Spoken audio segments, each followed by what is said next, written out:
Welcome to Unsuitable on Ray Radio, the award-winning financial services and business advisory podcast that challenges your old-school business practices and the traditional business suit culture. Our guests are industry professionals and experts who will challenge you to think beyond the suit and tie while offering you meaningful modern solutions to help you enhance your company's growth. I'm your host, Dave Kane. Today's guest is well known for being an advocate for clean bookkeeping practices. In fact, while preparing for our interview today, I learned that she may or may not have spent hours meditating on the ways business owners might achieve bookkeeping bliss and the many benefits such a state of Zen can achieve. I didn't write this, folks. I just didn't write this. I love it. Since joining the firm, Client Education and Development Liaison, Amy Smith, has developed a solid reputation for bookkeeping expertise, particularly with regard to QuickBooks. Today, she will share with us the benefits of consistent and current bookkeeping while offering up some tips to help us achieve our own state of bookkeeping bliss. Wait. Welcome back to Unsuitable, Amy. Now you got the mic. Let's fix something. It's correct bookkeeping, not current. Correct. Well, you could say current and Well, current. you got to be current, you know. Yeah, that's true. You know, the rule number one in podcast, never override the host. Never. You haven't done this much. This is your third time on. I know. I guess I'm not the chief in the saddle, am I? So, no, but you can be. Oh.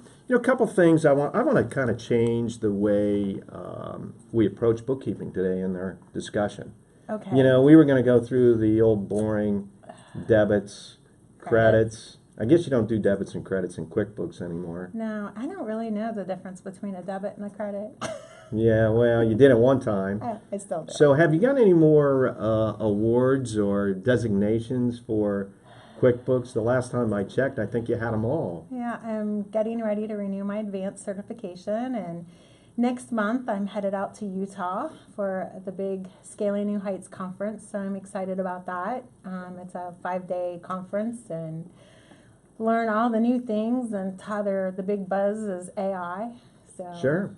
So, yeah. You know, congratulations for staying ahead of the curve and being a leader within Ray and Associates and with your clients with good bookkeeping practices. Thanks. And it was a good tax year. Yeah. It was a good tax season. So, let's talk about that. We're already almost through the end of the second quarter. What kind of numbers did you see at the end for 2018? And again, as we start, maybe we'll start the third quarter here shortly at 2019. But what do you see going on? See some good numbers? I did. The clients that I've worked with that I've put back on the right train track, the ones that came to me in a train wreck, we were good. We had all their taxes all wrapped up and tidied up by the end of January, so that felt good. And then the real train wrecks come in.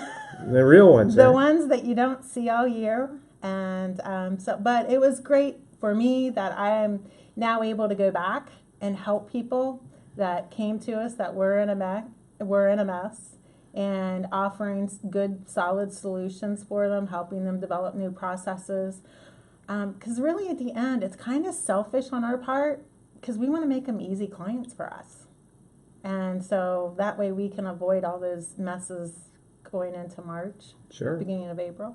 Kind of a QuickBooks triage, if you will. Yeah, it really truly was. And it was amazing, some of the clients that I had never worked with that I got to work with, and they would bring their books in and we would wave our magic wand, and it was completely opposite of what they thought when they brought it to us. So it was kind of a surprise for everybody. And I don't like surprises when it comes to tax. I don't think you do either. Well, and we've talked about on previous podcasts, it's hard to do any planning. Yeah, exactly. It's hard to do any investing. It's hard to do any financing. It's just hard to run a business. Exactly. And it's funny because now that I've been with Ray for, this year it'll be 2 years.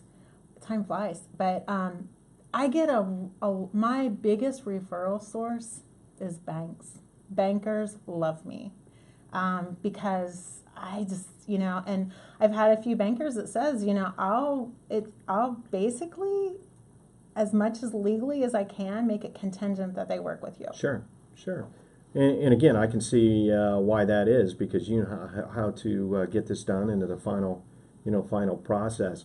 One of the things that I like, and when we have the conversation about, bookkeeping and QuickBooks specifically, is, it's more than just a conversation about bookkeeping. You put it in practice in your personal life. You and your husband have a business. Yes. And I think you shared with us other family members have a business. So Yeah. you're using those same tools personally, Right. as you would with clients. When I talked at events and trainings, I always tell people I practice what I preach. I couldn't be effective in my job at Ray if I didn't practice what I preach. And the reality of it is it allows me to do my job at Ray, which is pretty much full-time, and it allows me to do my job at home, which is pretty much full-time, by having those practices and processes and procedures. And when you talked about Bookkeeping Bliss, bookkeeping is I have a gauge, or a litmus test, I guess, is when you start feeling anxious, you start feeling like things are chaotic, then it calls for a process. And bookkeeping is the same way.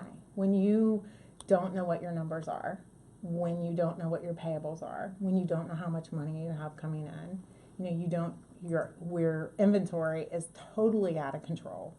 All that chaos just needs a process. Off mic, we were talking about the mental aspect of bookkeeping. And I think you're on to something. You just hit it, and there is a strong mental aspect. There is. I know for me, if I don't get into our shop at least every couple days to look at bills, because you fall out of sync. And I do. I get a little anxious. I get a little, like, where are we standing at cash flow wise? Are we going to have enough, money to pay the bills that are due this week? It is. It's the mental aspect of it, and that you have to be in the right headspace. Everybody starts a business because they're doing something that they love. Really. Sure. Yeah. We all have Without a a dream. doubt. We all have a dream. My dream was hydraulics. Can you believe that? Hydraulics. Yeah, that's what we do. Hydraulic repair. That was my dream. No, I'm just kidding. That was my husband's dream. And I'm supportive of that dream. But everybody starts it with a dream. But does anybody really start with the books? Do they think about that? That's always the last thing. Probably not. No. Heck no. You know that. No. I mean, the business plan, the part of the business plan, how are we going to get revenue in the door? It's not about, what's our balance sheet going to look like. No. And that's the other thing. And that's fine. And part of that headspace and that zen is understanding those reports, understanding what that balance sheet is. I am surprised every day. The business owners that I talk to that are in business have been in business for years, and they want me to sit down and have a conversation with them and explain to them about the balance sheet because they don't understand their balance sheet, and that saddens me. Because the other take of that is reports are great for goals. Reports are great to celebrate the wins. And I know for our business right now, I'm excited because I have 2 years worth of data. And we're into the busy season, and I can go back and I can show my husband how proud he needs to be because I can show him what he did last year versus what he did today and how much farther ahead of the game he is. And that's what bookkeeping gives you. I told you it was Zen-like, didn't I? It was Zen-like. I'm just curious on this question. Do you and your husband ever have a disagreement about an accounting entry or the bookkeeping? I love the calls when I get from him. He'll call me and I'll say, honey, he says, QuickBooks is doing this thing now. Well, it's never QuickBooks. It's always the user. But we do. We Right. have, and I don't think it's disagreements. They might be heated conversations. Yes. Suggestions. Suggestions, and he's always wrong. Mm-hmm. Because I have to remind him he's married to the expert. Yeah. Bixler, make a note to send a copy of this podcast to Amy's husband, which I think he'd want to hear that last comment. But, I want to go back to the balance sheet because you and I grew up kind of understanding the balance sheet, being trained on the balance sheet, that balance sheet was probably the most important financial part of the financial package that you could put together. And I think we're seeing that slip away again, and that, hey, what's the income statement look like? And little do we know, if that balance sheet's messed up, that income statement's messed up. And I think that comes from lack of being educated. For me, especially now that we're in training season and events season, and as you know, I do a lot of speaking on this topic. People don't know what they don't know. And the majority of the people don't know what a balance sheet is. And they could have been in business for 20, 30 years. And it's sad. Because just like a P&L to celebrate the wins, the balance sheet, there's a lot of winning information on there too. It's not as sexy as the P&L. It's not as sexy, I know. But it's true. You know, you're looking at your debt. You know, you've paid down debt. Look at the equity. I mean, equity's sexy if you have money, if you have equity. But, you know, track your payables and your receivables are on there. That's sexy. It is. Are you doing a lot of training on the point of sale part of QuickBooks? Is that catching on more than it has in the last couple of years? Not really. No? I'm actually getting ready to start a new project in July with a marina that we're going to be using the point of sale system.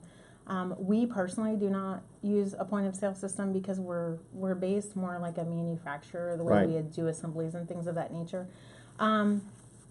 I personally don't do a lot in the, I guess you could say, the retail sector. I kind of have a little bit more of the bigger boys.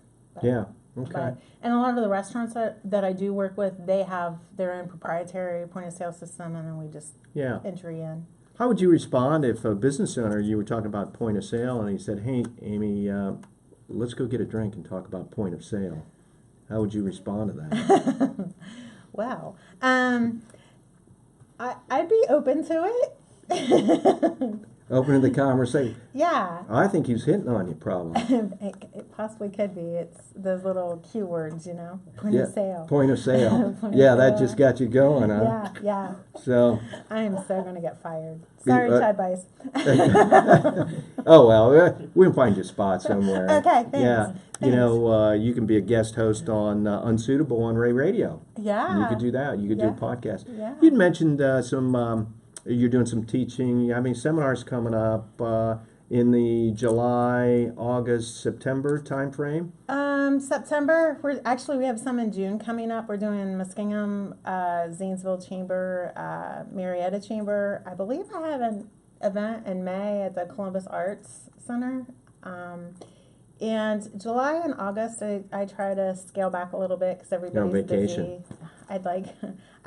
When you're self-employed, there is no such word as vacation. Well, there you go. That's a good comment there. That's true. How true is that? It is true. It's especially for what we do. Especially in the summer. Well, talk to me a little bit about that. If you don't get a vacation, everybody gets a vacation. How do you just get away from it all? You talked about the mental aspect of this thing. You have to. How do you get away? We try to once a quarter. We try to take a weekend and go away. We are finding that we have 1 week in September when it's Fair Week in the county that our business is in. It's pretty slow. That we're going to try to close the shop for a few days, and then the other time is between Christmas and New Year's. But you know, it's really expensive to take a vacation during that time of the year. It's expensive anytime. I got news for you. Since you haven't been a while, no matter when you go. But you do have to just try to walk away and just and that's hard. And that's hard for people that have businesses because we're not wired that way. Right. You know, we talked about, certainly today in a previous episode, bookkeeping is all about tracking the details, and I think you've covered that a number of times. You know, another takeaway that, I want to pick your brain about, and this is a comment from you, a quote, "You don't have to know it all, but you do have to know a little." You do. And talk to me about that. Where are you going with this? I listen to, I have a lot of drive time, especially if I'm commuting just from our office in Zanesville to home. I have about a 45 to an hour drive time. And I listen to a lot of podcasts. And listen to yours. And, but. Right. Here's a prize right here. A little Corona Light. There we go. And I was listening to one when, I don't remember because I listened to about 4 or 5 different ones, but they had said on there that in today's world, there is no absolutely no reason why somebody does not know how to do something because of the internet. Google it. YouTube. I Google all the time. I love Googling.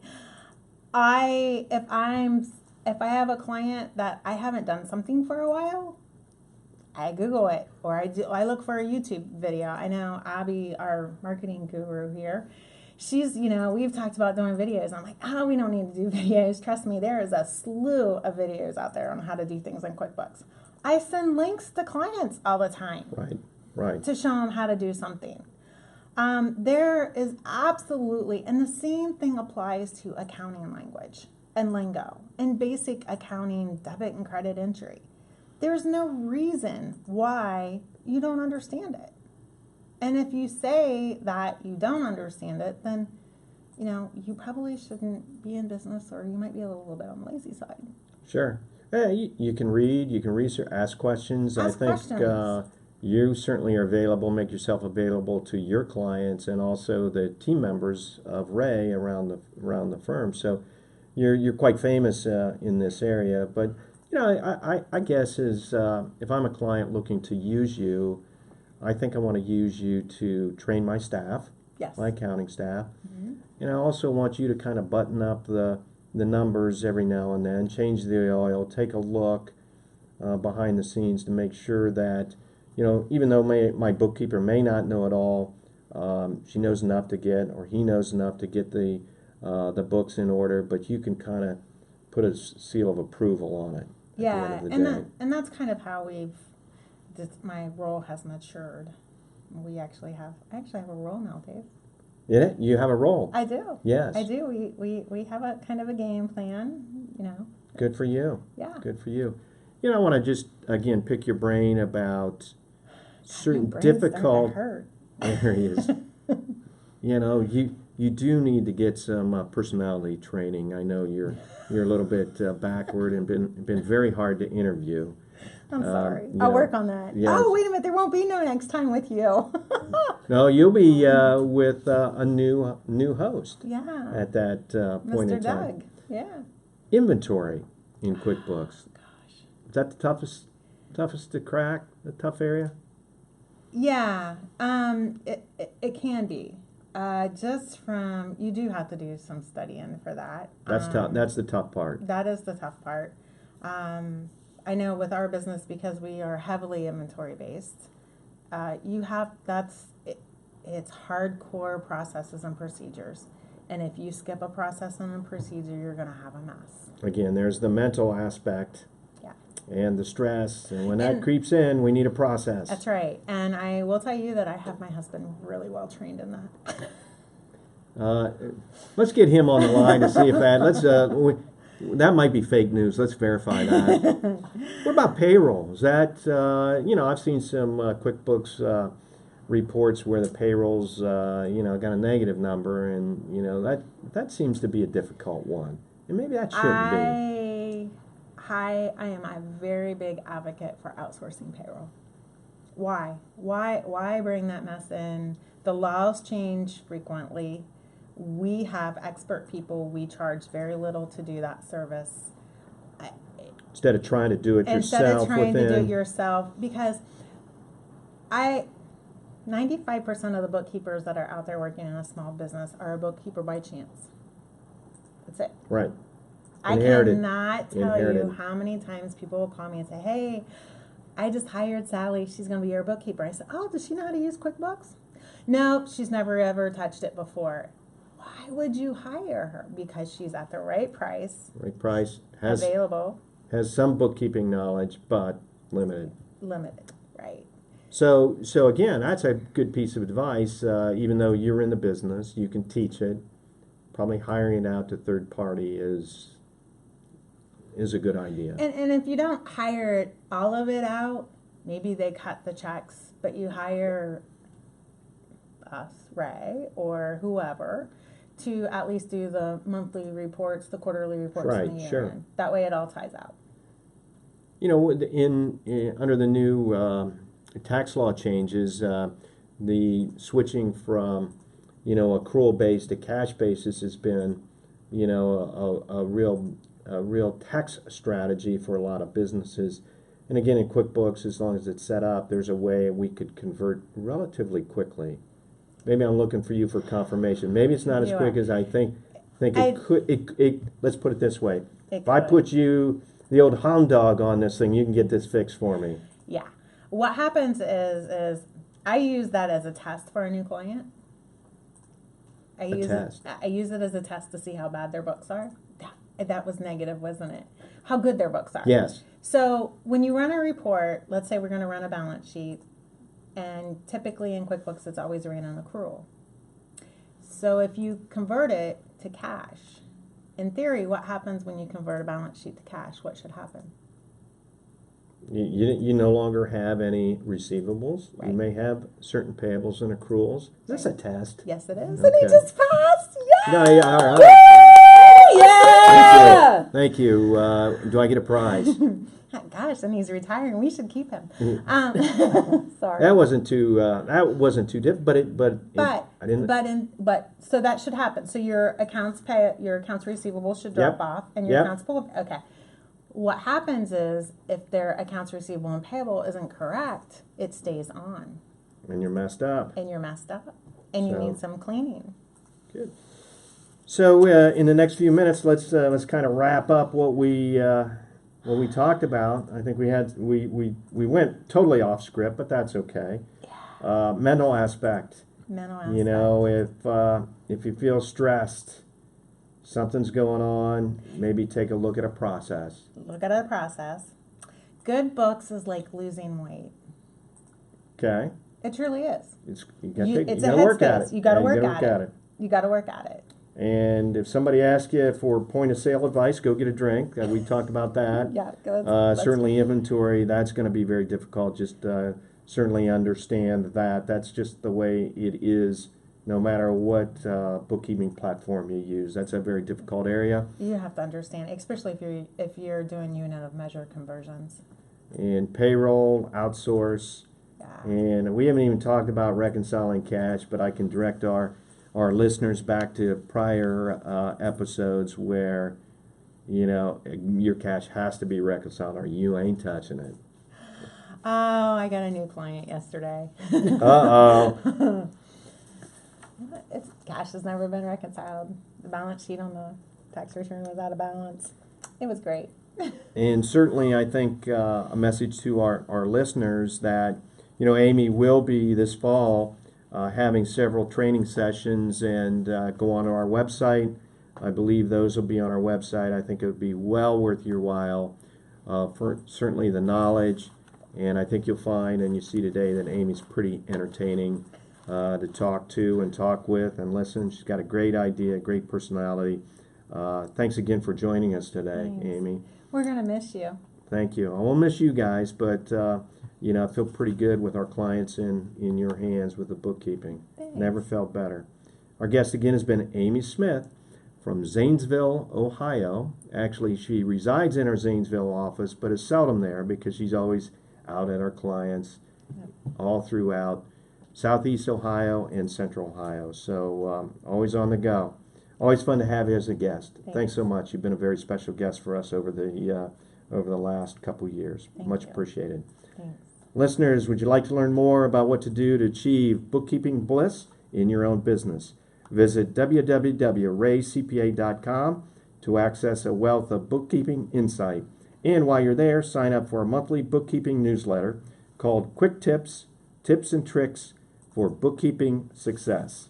Again, that's Quick Tips, Tips and Tricks for Bookkeeping Success.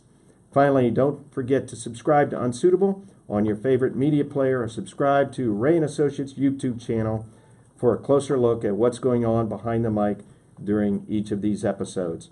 Until next time, I'm Dave Kane, encouraging you to loosen up your tie and think outside the box.